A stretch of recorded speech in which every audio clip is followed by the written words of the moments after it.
ಗೆಳೆಯರೇ ನಮಸ್ಕಾರ, ಹೇಗಿದ್ದೀರಿ ಎಲ್ರು? ಗೆಳೆಯರೇ, ಬಿಹಾರ ಚುನಾವಣೆಯ ಗುಂಗಲ್ಲೇ ಇಡೀ ದೇಶ ಇದ್ದಾಗಲೇ ದೆಹಲಿ ಸ್ಫೋಟಕ್ಕೆ ಸಂಬಂಧಪಟ್ಟ ಹಾಗೆ ಎರಡು ದೊಡ್ಡ ಬೆಳವಣಿಗೆಗಳು ಆಗ್ತಾ ಇವೆ. ಅದರಲ್ಲಿ ಒಂದು, ರಾತ್ರೋರಾತ್ರಿ ಅಮಿತ್ ಶಾ ದೊಡ್ಡ ಆಪರೇಷನ್ ಮಾಡಿಸಿದ್ದಾರೆ. ನಮ್ಮ ಭದ್ರತಾ ಪಡೆಗಳು ಮಾಡಿರೋ ಕೆಲಸ. ಇನ್ನೊಂದು ಕಡೆ ಕಾಶ್ಮೀರದಲ್ಲಿ ಪೊಲೀಸ್ ಠಾಣೆ ಸ್ಫೋಟ ಆಗಿ ಸುಮಾರು 8 ಜನರು ಜೀವವನ್ನು ಕಳೆದುಕೊಂಡಿದ್ರೆ 30ಕ್ಕೂ ಹೆಚ್ಚು ಜನರಿಗೆ ಗಾಯಗಳಾಗಿವೆ. ಹಾಗಾದರೆ ಅಮಿತ್ ಶಾ ದೆಹಲಿ ಸ್ಫೋಟವನ್ನು ಯಾಕೆ ಇಷ್ಟೊಂದು ದೊಡ್ಡ ಮಟ್ಟದಲ್ಲೇ ಪ್ರತಿಷ್ಠೆಯಾಗಿ ತೆಗೆದುಕೊಂಡು ದೇಶದ ರಕ್ಷಣೆ ವಿಚಾರದಲ್ಲಿ ಯಾವುದೇ ರಾಜಿ ಇಲ್ಲ ಅನ್ನೋ ಎಚ್ಚರಿಕೆಯನ್ನ ಕೊಡ್ತಾ ಇದ್ದಾರೆ. ಇನ್ನೊಂದು ಕಡೆ ಕಾಶ್ಮೀರದಲ್ಲಾಗಿರೋ ದುರಂತ ಕೂಡ ಎಲ್ಲರನ್ನ ಬೆಚ್ಚಿ ಬೀಳಿಸ್ತಾ ಇದೆ. ಹಾಗಾದ್ರೆ ಅಮಿತ್ ಶಾ ರಾಜೀನಾಮೆಯನ್ನ ಕೊಡಬೇಕು ಅಂದವರಿಗೆ ಕೊಟ್ಟಿರೋ ಉತ್ತರ ಹೇಗಿದೆ? ಕಾಶ್ಮೀರದಲ್ಲಿ ಪೊಲೀಸ್ ಠಾಣೆಯ ಸ್ಫೋಟ ಆಗಿರೋದು ಹೇಗೆ? ಈಗ ಅದೇನು ಮಾತನಾಡ್ತಾರೆ ರಾಜಕೀಯ ವಿರೋಧಿಗಳು? ದೇಶದ್ರೋಹಿಗಳ ಮನೆಗಳನ್ನ ನಮ್ಮ ಸೇನೆ ಇದೇ ರೀತಿಯಾಗಿ ಬ್ಲಾಸ್ಟ್ ಮಾಡೋ ಅವಶ್ಯಕತೆ ಇದೆಯಾ? ನಮ್ಮ ಭದ್ರತಾ ಪಡೆಗಳು ರಾತ್ರಿ ವೇಳೆ ಮಾಡಿರೋ ಮೆಗಾ ಆಪರೇಷನ್ ಯಾವುದು? ಎಲ್ಲವನ್ನ ಈ ವಿಡಿಯೋದಲ್ಲಿ ನೋಡ್ಕೊಂಡು ಬರೋಣ ಬನ್ನಿ. ಗೆಳೆಯರೇ, ದೇಶದಲ್ಲಿ 32 ಕಡೆಗಳಲ್ಲಿ ಸ್ಫೋಟವನ್ನ ಮಾಡೋದು, ವಿಷವನ್ನ ಹಾಕಿ 80 ಲಕ್ಷ ಹಿಂದೂಗಳನ್ನ ಹತ್ಯೆ ಮಾಡೋ ಸಂಚನ್ನ ರೂಪಿಸಲಾಗಿತ್ತು. ಅದನ್ನು ನಮ್ಮ ಭದ್ರತಾ ಪಡೆಗಳು ತಡೆಯೋದ್ರಲ್ಲಿ ಯಶಸ್ವಿಯಾಗಿದ್ವು. ಅದೇ ರೀತಿ ದೆಹಲಿ ಸ್ಫೋಟಕ್ಕೆ ಸಂಬಂಧಪಟ್ಟ ಹಾಗೆ ಅಮಿತ್ ಶಾ ಅವರು ಅಜಿತ್ ದೋವಲ್ ಅವರ ಜೊತೆ ಹೈ ವೋಲ್ಟೇಜ್ ಮೀಟಿಂಗ್ ಒಂದನ್ನು ನಡೆಸಿದ್ರು. ಅದರಲ್ಲಿ ಇಂಟೆಲಿಜೆನ್ಸ್ ಬ್ಯೂರೋ ನಿರ್ದೇಶಕರು ಮತ್ತು union home secretary Govind Mohan ಕೂಡ ಇದ್ರು. ದೆಹಲಿ ಸ್ಫೋಟದ ಹಿಂದೆ ಟರ್ಕಿಯ ಹ್ಯಾಂಡ್ಲರ್, ಪಾಕಿಸ್ತಾನದ ಜೈಷ್ ಎ ಮೊಹಮ್ಮದ್ ಉಗ್ರ ಸಂಘಟನೆ, ಭಾರತದ ಒಳಗಿರೋ ವೈಟ್ ಕಾಲರ್ ಭಯೋತ್ಪಾದಕರು, 3 ದೇಶಗಳಲ್ಲಿನ ಇಸ್ಲಾಂ ಭೂತಗಳು ಮಾಡಿರೋ ಕೃತ್ಯ. ಹಾಗಾಗಿ ಈಗ ಯಾವುದೇ ದೇಶದ ಒಳಗಿರೋ ಉಗ್ರ ಸಂಘಟನೆಗಳನ್ನ ಬಿಟ್ರೆ ಆಗೋದಿಲ್ಲ. ಅದು ಭಾರತಕ್ಕೆ ಸಂಚಕಾರ ಅನ್ನೋದು ನಮಗೆಲ್ಲ ಗೊತ್ತೇ ಇದೆ. ಅದೇ ನಮ್ಮ ಸೇನಾಪಡೆಗಳು ತಪ್ಪಿಸಿರೋ ದೊಡ್ಡ ಅನಾಹುತಗಳ ಬಗ್ಗೆ ಯಾರು ಮಾತನಾಡೋದಿಲ್ಲ.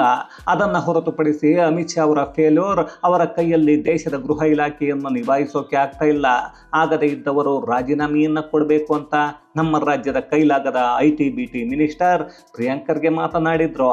ಅದಾದ ನಂತರ ಕಾಂಗ್ರೆಸ್ಸಿನ ಕೆಲ ಯೋಗ್ಯತೆ ಇಲ್ಲದ ನಾಯಕರು ಮಾತನಾಡಿದ್ರು.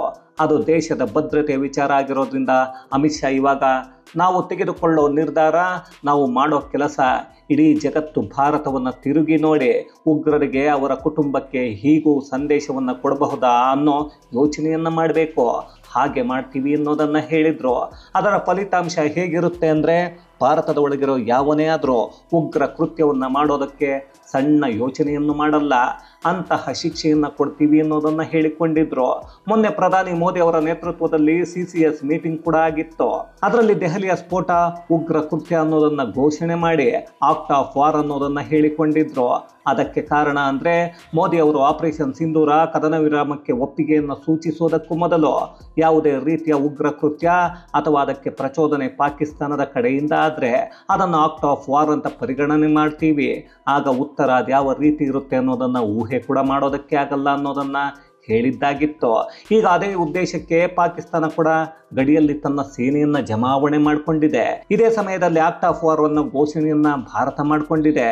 ಆದರೆ ಪ್ರಧಾನಿ ಮೌನವಾಗಿದ್ದಾರೆ, ಯಾವುದೇ ದೇಶದ ಹೆಸರನ್ನ ಹೇಳ್ತಾ ಇಲ್ಲ. ಈ ಪ್ರಧಾನಿ ಮೋದಿ ಏನಾದರೂ ತುಂಬ ಸೈಲೆಂಟ್ ಆಗಿದ್ದಾರೆ ಅಂದರೆ ದೊಡ್ಡ ವೈಲೆಂಟ್ ಉಗ್ರರಿಗೆ ಅಥವಾ ದೇಶದ್ರೋಹಿಗಳಿಗೆ ಕಾದಿದೆ ಅಂತ.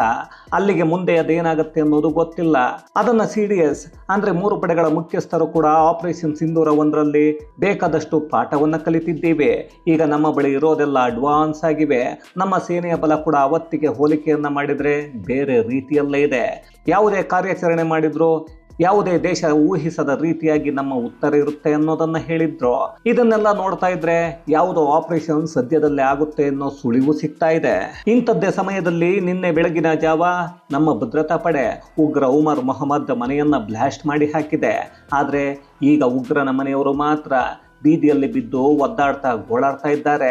ಅವರ ಆಕ್ರಂದನ ನಮ್ಮ ದೇಶದ ಒಳಗೆ ಅದೆಷ್ಟೋ ಜನರಿಗೆ ಮನಸ್ಸನ್ನು ತಣ್ಣಗೆ ಮಾಡಿದೆ. ಕೆಲವರು ಅಯ್ಯೋ ಪಾಪ ಸಾರ್ ಅನ್ನಬಹುದು.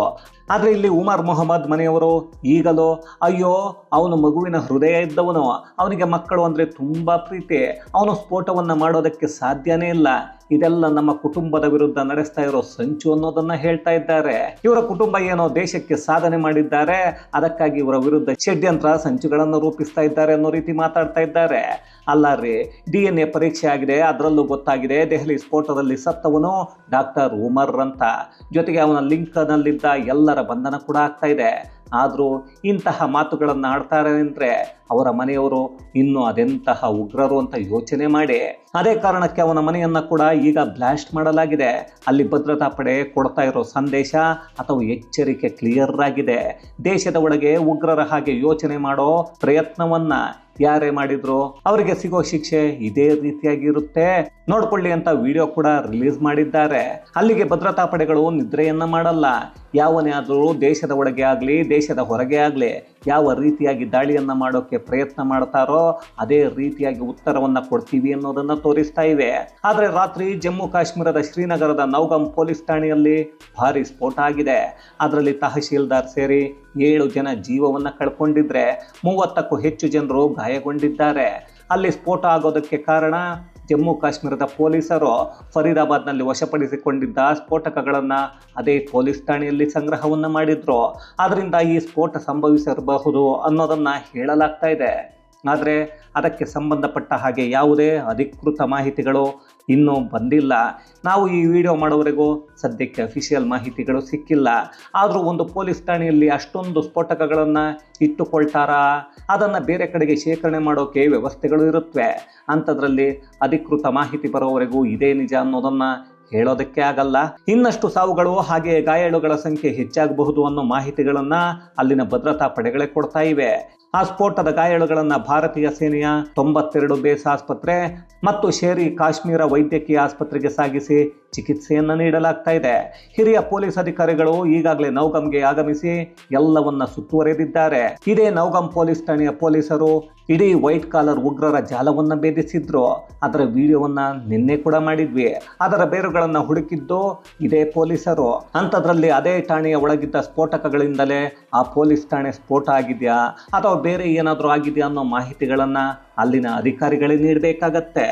ಗೆಳೆಯರೆ, ಈಗಾಗಲೇ ಭಾರತ ಆಕ್ಟ್ ಆಫ್ ವಾರ್ ಅನ್ನೋ ಘೋಷಣೆಯನ್ನ CCS ಮೀಟಿಂಗಲ್ಲಿ ಮಾಡಿಕೊಂಡಿರೋದು. CDS ಮುಖ್ಯಸ್ಥರು ಈಗ ನಮ್ಮ ಬಲ ಆಪರೇಷನ್ ಸಿಂಧೂರ್ಗೆ ಹೋಲಿಕೆಯನ್ನ ಮಾಡಿದ್ರೆ ಬಹಳಷ್ಟು ಅಡ್ವಾನ್ಸ್ ಆಗಿದೆ ಅಂತ ಹೇಳ್ತಾ ಇರೋದು. ಪ್ರಧಾನಿ ಮೋದಿ ಮೌನವಾಗಿರೋದು ಇದೆಲ್ಲವನ್ನ ನೋಡ್ತಾ ಇದ್ರೆ ಮತ್ತೊಂದು ಯಾವುದೋ ಆಪರೇಷನ್ಗೆ ಸಿದ್ಧತೆ ನಡೀತಾ ಇದೆ ಅನ್ನೋ ಸೂಚನೆಗಳು ಕಾಣಿಸ್ತಾ ಇವೆ. ಇದರ ಜೊತೆಗೆ ಇತ್ತೀಚೆಗೆ ಪಾಕಿಸ್ತಾನದ ಹಂದಿಗಳು ಅಂದರೆ ಅಲ್ಲಿನ ರಕ್ಷಣಾ ಸಚಿವ ಖ್ವಾಜಾ ಆಸಿಫ್, ಪ್ರಧಾನಿ ಶಹಬಾಜ್ ಶರೀಫ್, ಮುಲ್ಲಾ ಮುನೀರು ನಮ್ಮ ಮೇಲೆ ಯುದ್ಧ ಮಾಡಿ ನಾವು ರೆಡಿ ಇದ್ದೀವಿ ಅಂತ ಪದೇ ಪದೇ ಭಾರತವನ್ನ ಕಾಲನ್ನು ಕೆರ್ಕೊಂಡು ಬರ್ತಾ ಇರೋದನ್ನ ನೋಡ್ತಾ ಇದ್ರೆ ಇವರ ಹಿಂದೆ ಅಮೆರಿಕ ಯಾವುದೋ ತಂತ್ರವನ್ನ ಹಿಡಿದಿದೆ ಅನ್ನೋದು ಗೊತ್ತಾಗತ್ತೆ. ಅದೇನೇ ಮಾಡಿದ್ರು ಅಮೆರಿಕ ನೇರವಾಗಿ ಯುದ್ಧವನ್ನ ಮಾಡಲ್ಲ. ಅಮೆರಿಕ ಯಾವುದೇ ಆಯುಧಗಳನ್ನು ಕೊಟ್ಟರು ಪಾಕಿಗಳಿಗೆ ಅವುಗಳನ್ನು ಆಪರೇಟ್ ಮಾಡೋಕೆ ಬರಲ್ಲ. ಅವರು ಅಪ್ಪಿತಪ್ಪಿ ಆಪರೇಟ್ ಮಾಡಿದ್ರು ಪಾಕಿಸ್ತಾನದ ಒಳಗೆ ಬಿದ್ದು ಅಲ್ಲಿನ ಜನರನ್ನೇ ಬಲಿ ತೆಗೆದುಕೊಳ್ಳುತ್ತವೆ. ಹಾಗೂ ಏನಾದರೂ ಭಾರತದ ಒಳಗೆ ಬಂದರೆ ನಮ್ಮ ಡಿಫೆನ್ಸ್ ಸಿಸ್ಟಮ್ ಅದೆಷ್ಟು ಫಲವಾಗಿದೆ ಅನ್ನೋದನ್ನು ಇಡೀ ಜಗತ್ತು ನೋಡಿದೆ. ಹಾಗೇನಾದರೂ ಆದರೆ ಈ ಬಾರಿ ಪಾಕಿಗಳ ನಿರ್ಣಾಮ ಆಗೋದು ಗ್ಯಾರಂಟಿ. ಆದರೂ ಭಿಕ್ಷೆ ಬೇಡಿ ತಿನ್ನೋದಕ್ಕೂ ಗತಿ ಇಲ್ಲದ ಹಂದಿಗಳೆಲ್ಲ ಯುದ್ಧ ಮಾಡೋಕ್ಕೆ ಕರೆಯುತ್ತವೆ.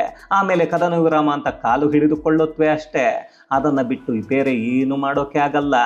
ಆದರೆ ಭಾರತ ಈ ಬಾರಿ ಕದನ ವಿರಾಮ ಅಂದರೆ ಒಪ್ಪಿಕೊಳ್ಳುತ್ತಾ ಇಲ್ಲ ಅಂದರೆ ಒದ್ದು ಕಳಿಸುತ್ತಾ ಅನ್ನೋದನ್ನು ಎಲ್ಲವೂ ಶುರುವಾದ ನಂತರ ನೋಡಬೇಕು ಅಷ್ಟೇ. ಇದು ಗೆಳೆಯರೆ, ಒಂದು ಕಡೆ ಉಗ್ರರ ಮನೆಯನ್ನು ನಮ್ಮ ಭದ್ರತಾ ಪಡೆಗಳು ಬ್ಲಾಸ್ಟ್ ಮಾಡಿದರೆ ಇನ್ನೊಂದು ಕಡೆ ಅಮಿತ್ ಶಾ ಖಡಕ್ ಎಚ್ಚರಿಕೆಯನ್ನು ಕೊಡ್ತಾ ಇರೋದು.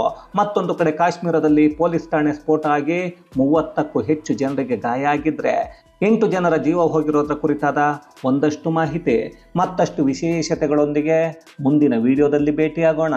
ಅಲ್ಲಿಯವರೆಗೂ ಕನ್ನಡವೇ ಸತ್ಯ, ಕನ್ನಡವೇ ನಿತ್ಯ.